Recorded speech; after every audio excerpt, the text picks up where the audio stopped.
Bonjour à tous. Nous sommes le 16 avril 2026, casse-tête du mois de Nissan. Demain et après-demain, c'est Rosh Chodesh. Et il y a deux Shabbats, si je ne m'abuse, nous avons lu la paracha Shemini, où une bonne partie de la paracha est consacrée à la cacheroute, c'est-à-dire quels sont les animaux que nous avons le droit de manger et ceux qui nous sont interdits. La cacheroute, par définition, fait partie de ces lois que nous appelons chukim, c'est-à-dire dont l'explication rationnelle est loin d'être évidente, mais nous y sommes quand même soumis. L'autre catégorie de lois, ce sont les mishpatim, ne pas tuer, ne pas voler, ça, ce sont des lois auxquelles on peut arriver en réfléchissant, n'est-ce pas? Et bien que les chukim soient, comment dirais-je, je sais pas si c'est mystérieux, mais souvent difficile à comprendre, eh bien, le Rambam dit que cela ne doit pas nous empêcher de les étudier, d'essayer malgré tout de trouver un sens.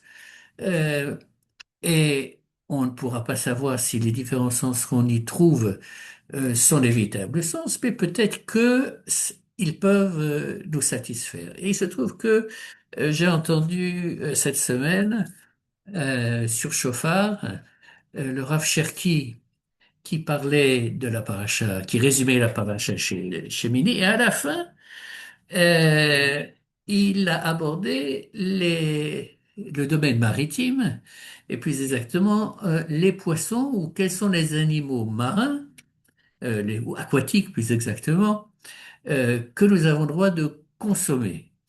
Eh bien, s'il y a une définition qui est très simple, c'est qu'il faut que cet animal, en l'occurrence des poissons, il faut qu'ils aient et des écailles et des nageoires.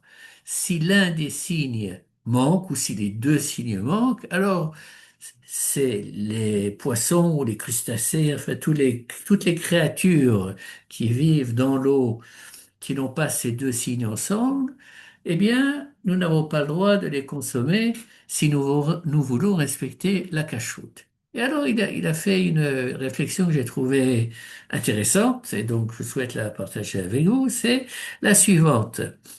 Euh, à quoi sert l'écaille? À quoi servent les écailles? Oui, les écailles pour le poisson, c'est une forme de protection.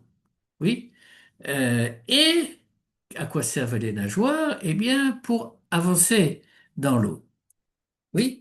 Et donc, euh, il euh, pose ces deux idées euh, et dit la chose suivante. Nous sommes ce que nous mangeons, bien entendu, puisque nous intégrons ce que nous consommons. Donc, ça devient partie de nous. Et donc, euh, le, le poisson cachère symbolise au niveau de l'individu sa faculté d'avancer, pas faire de surplace, oui, et mais d'autre part, c'est la nécessité de se protéger.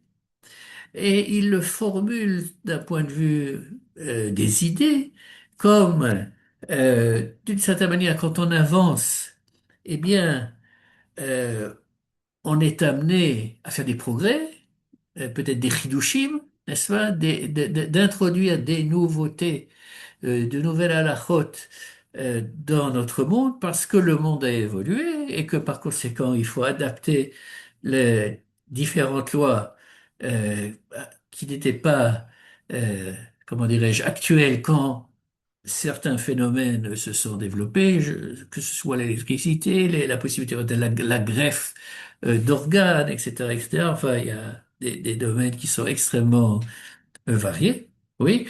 Et d'un autre côté, il faut faire attention que euh, comment dirais-je, dans notre prise en compte du changement de culture éventuellement, ou des changements qui euh, qui se passe dans notre monde, eh bien, nous ne nous détachions pas de la source véritable de notre tradition, n'est-ce pas?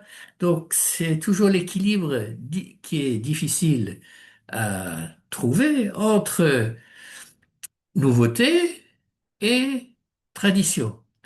Euh, voilà.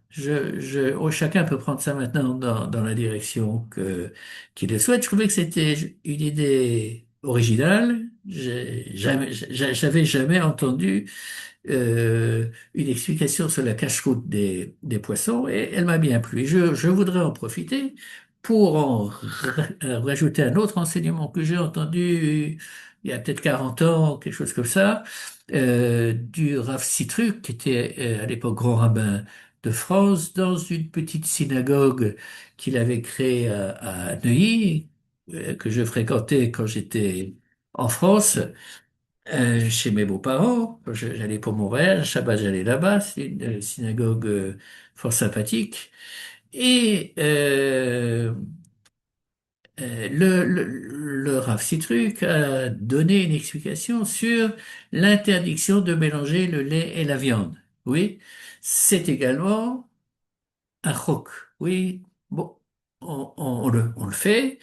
Euh, Parce que c'est écrit, parce que nos ancêtres ont gardé, comment dirais-je, cette tradition, mais on ne sait pas exactement pourquoi. Si ce n'est que c'est écrit dans la Torah. Ça, c'est très facile.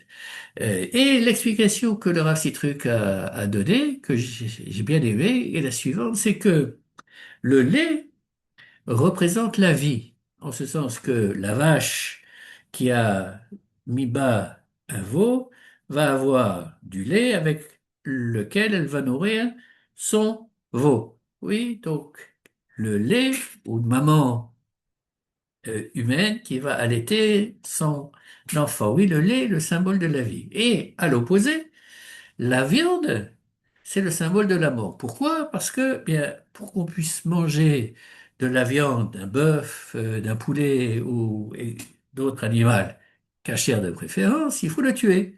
N'est-ce pas? On va pas manger de la chair d'un animal vivant, c'est strictement interdit.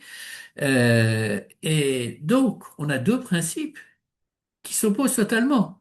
N'est-ce pas? Le lait et la viande, c'est-à-dire la vie et la mort. Et il disait donc sur la table d'un juif, eh bien, on ne mélange pas la vie et la mort, ces deux principes, tout ce respect euh, qui, comment dirais-je, peut-être au début était limité euh, à l'interdiction de cuire, de mélanger dans un, comment dirais-je, dans un même repas les aliments euh, la chair, la viande, etc., et le lait, qui s'est, je pense, développé dans beaucoup on a le vaisselle, etc.